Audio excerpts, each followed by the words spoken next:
Your family is very important to you. They bring you so much joy, laughter, fun, smiles, and love. If an unfortunate event occurred in your family, are you certain that they will be financially covered? Stress no more. Call and receive your free consultation today. And let's protect your family together. How my journey began. It's graduation time. Family is very important to me, including my puppies. The Marine Corps played a huge role in my life and allowed me to be ambitious, inspiring, a mentor, and achieve all of my goals. As a financial expert, I've received multiple awards, done various events as a guest speaker all over the U.S. with my platform of creating healthy financial habits, along with having my own business, all leading up to my show. Come along for the journey. Surprise! Hello, Gems. Do I have a wonderful surprise for you today? I'm coming to you on location from 1122 Studios here in the beautiful city of Philadelphia, Pennsylvania. I thought to myself, I get asked a lot of frequently asked questions that you would not be able to find on my social media platform. So I thought, why not come here and go ahead and answer those questions? But before we get started, I wanted to say, congratulations! You, my gems, have made us have over 300,000 views here on Roku. Give yourself a round of applause. Love it. The gems, there's one thing that we need to fix. Now, I have 300,000 viewers. That's you, but you guys are following on me on IG. I need for you guys to start following me on IG so that you can stay connected with me and I can stay connected with you. All right, so go ahead and follow me at JR Finance. Let's stay connected.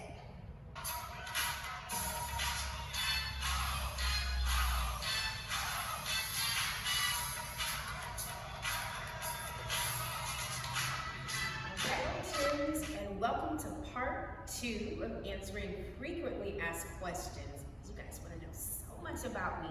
So if you remember, part 1 was about relationships, and part 2, we're going to dive just a little bit deeper. Part 2 is going to be about being a successful Black woman.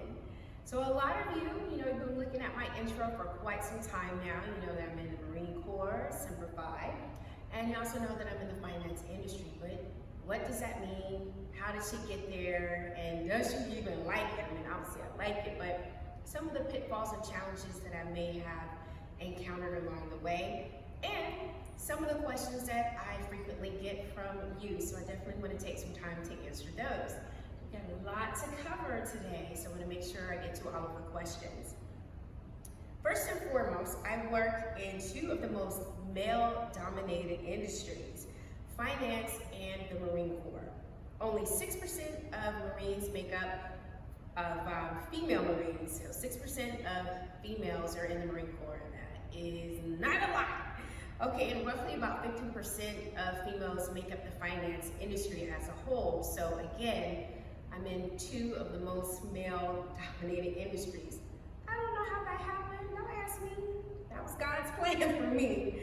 So in the Marine Corps, the higher you go in rank and the higher you go in promotion, the less females you're going to see at the top. So if you are a female in the Marine Corps and you reach the rank of Gunnery Sergeant or E7 and above any of those leadership roles, you're going to be among about 3% on the enlisted side and roughly about 15% on the officer side, Lieutenant Colonel and above. So the higher you go, the less females you're definitely going to see. So what does that mean? Being one of the only females in each of these male-dominated industries means I've dealt with my fair share of racism, sexism, ageism, sexual advances, and anything else you can think of under the sun that would negatively impact a female and her progression in any of these industries. Why did I choose the Marines? I get this one. They're like, well, if you knew already that it's less than 6% females and it's male dominated, why did you go there and not another branch of service? Good question. So let me go ahead and answer that question for you. Many moons ago, because I've been in the Marine Corps over 23 years now and still going, I was just like you. I really didn't know a lot about the military. I grew up in a military family. My father was in the Navy, didn't have any Marine Corps background, didn't really see my first Marine until probably around the age of 6. What happened was my father had forgot his dinner. He was working the late night shift. Called my mom and was like, I'm hungry. It is what it is. And she was like, okay, everyone's gonna pile in the car. It was late at night, and we're gonna just bring my dad his meal. We get to the base, the station in Hawaii, and we're going through the gates, and I see these guys guarding the security post where we normally go in. They had a different uniform on. And I remember asking my mom, who are they? She was like, who are who? And I'm like, who are these people? These aren't the regular Navy guys that we see at the gate. She was like, oh, those are Marines. And I was like, what? Because I'd never heard of it. She was like, Marines. I was like, I just remember thinking, what is this new term?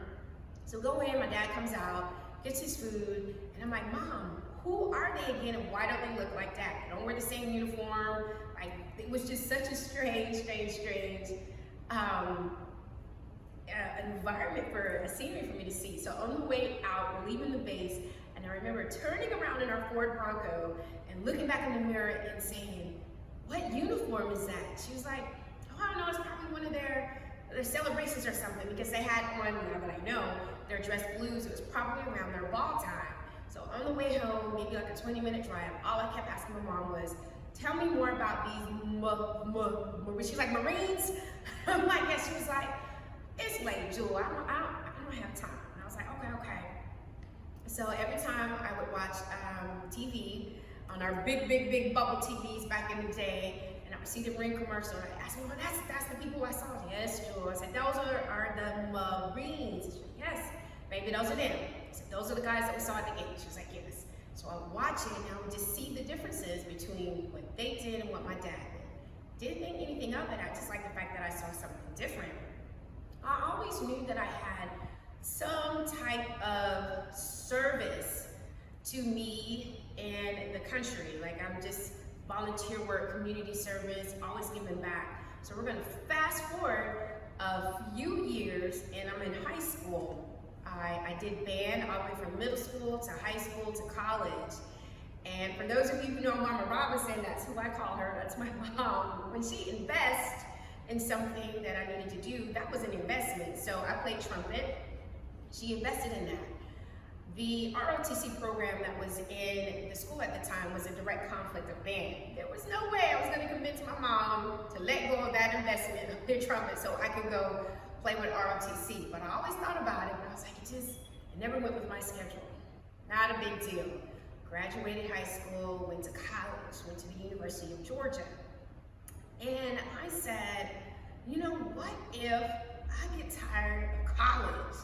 Because I do. I get tired of doing the same thing, monotonously, getting up all the time.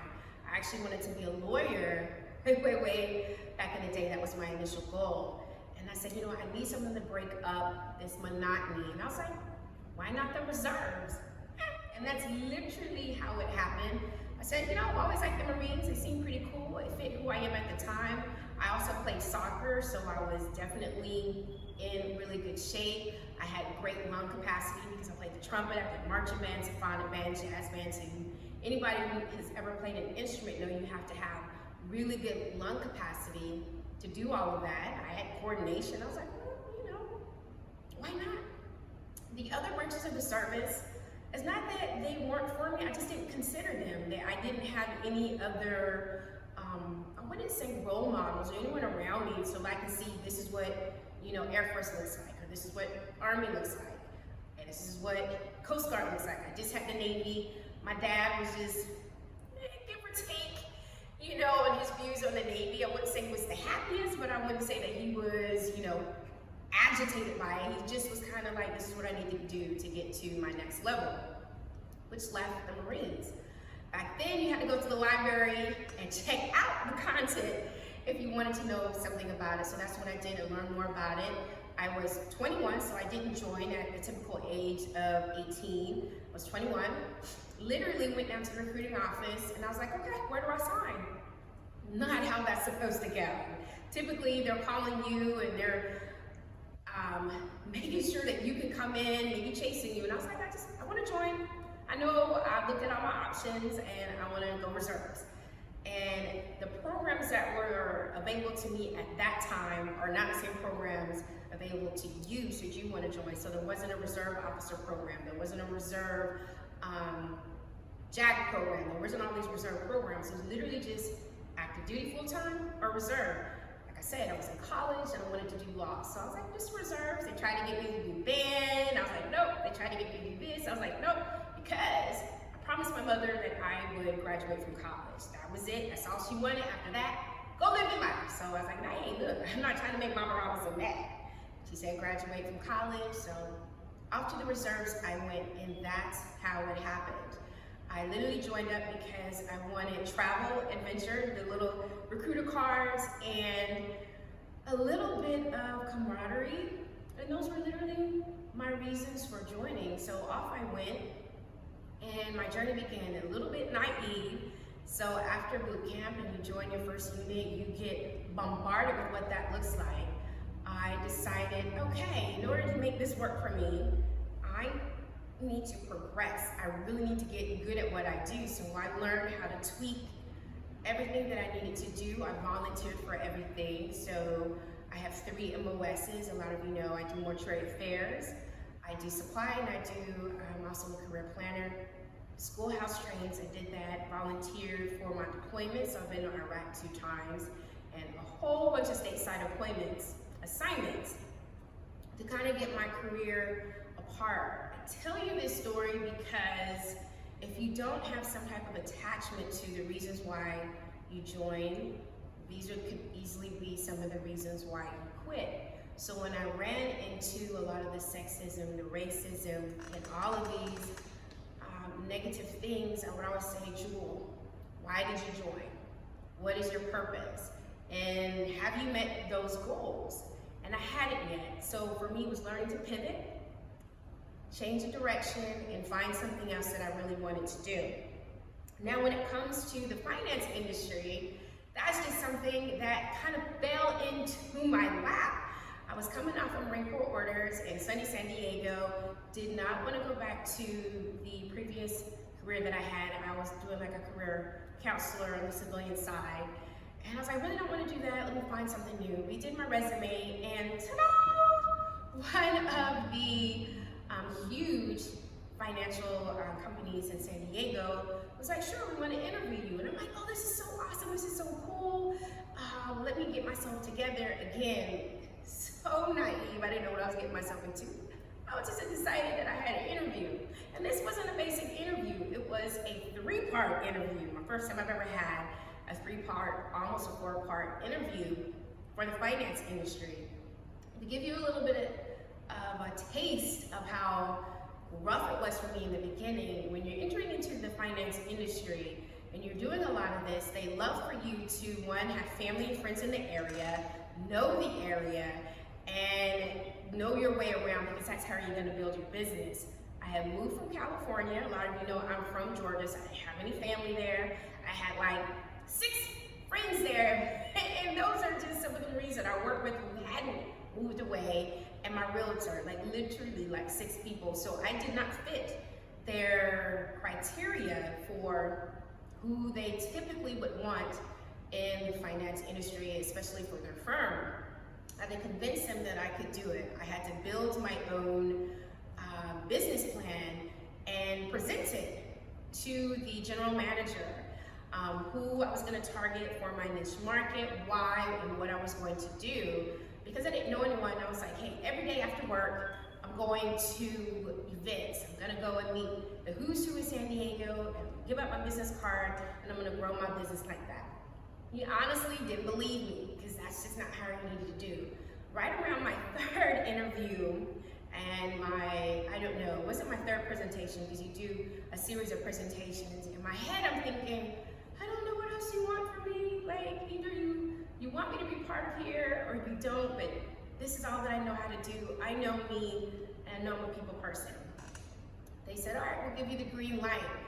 And it wasn't so much for me, and I can only talk for me and how I felt, as if they believed in me, other than the fact that they were just like, let's just see what she has. If she crashes and falls, no big deal.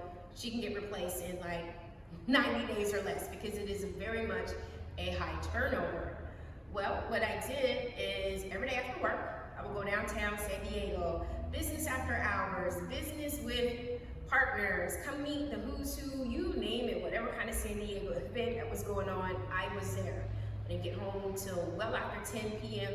every single day, got up the next day at 6 a.m., did it over again. But what that did was I was able to grow my business. On the weekends, I did vendor events, I did fashion events, set up my little table, I did kid events, I did church events, any type of event that I could afford, because I didn't have a huge budget. So when I tell you to start on a little budget, I mean it. $20 to do these events, and I would go and I would meet all of the customers and clients and people who were coming to this event, past my table, and I knew how to be a people person. Long story short, I hit all my quotas and I got my award for Rookie of the Year. What that prompted me to do was, I'm super excited, and this is where you kind of find out with both the Marine Corps and the parallels in the finance industry, is that just because you're succeeding as a successful Black woman, or a woman period, doesn't mean everyone's gonna be cheering for you. So that's when I got my first taste of congratulations, but you're still gonna have to prove yourself a little bit more. And I really didn't understand what that meant, but I kept going. It sparked a light in me to start my own business. So I did briefly go to another company, won their Rookie Awards. I worked for at least one other company, won their awards. So in the beginning of my intro, when I say I won awards, I'm pretty good at what I do. Decided to do my own business because I'm like, hey, I'm giving everybody else 100% of me. They're not really being appreciative. Why not do this myself? So that prompted me to start my own personal financial insurance business. It's online, joyrobinson.com. You see it on the intro, and that's literally how all of that came about. So I want to next talk to you about knowing your value and knowing your worth. Because in both of these scenarios, I always knew my value and I always knew my worth. Just because other people don't appreciate you for that doesn't mean you don't have it. Just because they say you're not worth this, or we can care less, or always gonna pick someone more, or always gonna applaud someone else, doesn't mean you don't have it. Continue to strive for the things you want and prove it to yourself that you can do it. Another thing that I realized, that a lot of men are not comfortable with females in leadership positions. It has nothing to do with you as so much as it has to do with your gender and or your sex. It doesn't matter when you get into that leadership position, especially in the Marine Corps. You've seen on my intro, I'm a Master Sergeant, so at the 8, there are some people who absolutely love it, both men and females, and there are some people who are just like, I'd rather it be somebody else. I'd rather it even be a guy who doesn't have the same credentials than a female. You gotta get past that and just say, okay, I'm gonna push you to the side and you just keep watching me do my thing. Watch me, continue to be a mentor to those around me, continue to achieve and smash through all of my goals, and kind of keep that fuss behind you. A lot of times, men can be very dismissive of women in power and control. So it's those subtleties that when you're bringing things to the table, they're like, oh yeah, that's cool, but no. And someone says the exact same thing, and they're like, oh my gosh, that's a great thing that you said. Bob, I'm just saying Bob, so if your name is Bob, there's no hidden agenda there. And you're like, I just said that, and you didn't hear me. It's because it's coming from you, not because it's not a great idea. So having to navigate those waters as well, figure out how people want to get the results, and have your name attached to it. So it's a lot of navigations. So one thing that both of these have in common that I learned is both of these industries love awards and they love accolades. When you are a woman in any male-dominated industry, you set yourself apart by your work, not so much as what you say or how other people say things about you. It's about your work. And I learned that in the Marine Corps, like I said, going to schools, picking up rank, and in the finance industry with getting my accolades, because that's one thing they can't take away from you, and it's one thing they can't refute, is those awards. The more you get, and the more the company and other people cheer for you, or they can't ignore that glow and that shine that you have. So, why do I continue to stay? Being connected to my why. Like I said, I wanted to quit the Marine Corps several times. There's been plenty of times I threw my uniforms in the box and I was like, no more, get it out. I didn't want it. I didn't want to be bothered with it. I didn't want to bother with the finance industry. I was like, I'm going to take my website down. I don't care. I'm going to go do something else because I have more than one skill set, more than one talent than these two, and I want to go work and appreciate it. I had to sit back and say, but Jewel, what is your why? You said you wanted to join the Marine Corps for travel, adventure, and camaraderie. Are you still getting that? And the closer I get to my retirement years, I'm saying yes, but I still have a little bit more to go. Being part of the finance industry, my platform is creating healthy financial habits and making sure I do those classes and seminars and workshops for the community. Do I feel I have reached the end of my journey for that? The answer is no. So once I still stay connected to my why, those are some of the reasons why I still stay in two of the most stringent, challenging, difficult, male-dominated industry that I'm in. Another reason is I want to be a voice, because in a lot of these industries, you feel like your voice gets lost, it gets muted, it gets muffled. Sometimes it just disappears because people don't want to hear you. Having this show, Financial Ginger Jewel, not only allows me to have a voice for myself, but for other people, so you can get your stories out, your experiences, and just say, hey, there's 300,000 people plus that are now hearing my story that maybe hadn't heard it before. So that's why I continue doing what I want to do. I want to touch on this as well because I said in the beginning, being a successful Black female. I want to be seen. I want people to see my color, to see my gender, and my sex. So when a lot of people say, especially in the Marine Corps and in the finance industry, hey, I don't see color, you're just who you are. No, I think not. I need for you to see my color. I need for you to see that I am a woman. Why? Because when you understand and you acknowledge our differences, then we can begin to build on the similarities. But you first have to acknowledge that I look different than you. I sound different from you. I am different from you. You need to see me just as well as I need to see you. So when people come up to me, I want them to say, I know Jewel, have you seen her? She's beautiful, she has an afro, she's about 5'3", smiles all the time, and she is just a phenomenal lady because you now see me. I'm not just another female out there, or she's just one of them female Marines, or she's just one of those females in the office. My name is Jewel, and you need to see me. See me for who I am, acknowledge me for who I am, the accomplishments and the things that I want to do, not only for myself, but for what you bring to the table as well. So see me. My platform has developed in so many ways. I have a GEMS platform, which stands for Gender Equality, Multicultural, and Support. That is my diversity and inclusion program that I've been starting. It was initially started for the Marine Corps, but I'm probably going to develop it for the military, my goal, but also for the community at large, because I know if I feel this way, there's plenty of people out there that may feel exactly the same way that I do. So diversity and inclusion is so important to me. I want you to know that everyone that comes onto my show are carefully chosen and picked by me. I just don't pick random people in the supermarket. I just don't pick, people just because they're on my timeline in LinkedIn or they're just on my page on Facebook. I really want to make a connection to them for you so that you know, okay, this is someone Jewel appreciates for her platform and I can appreciate them as well.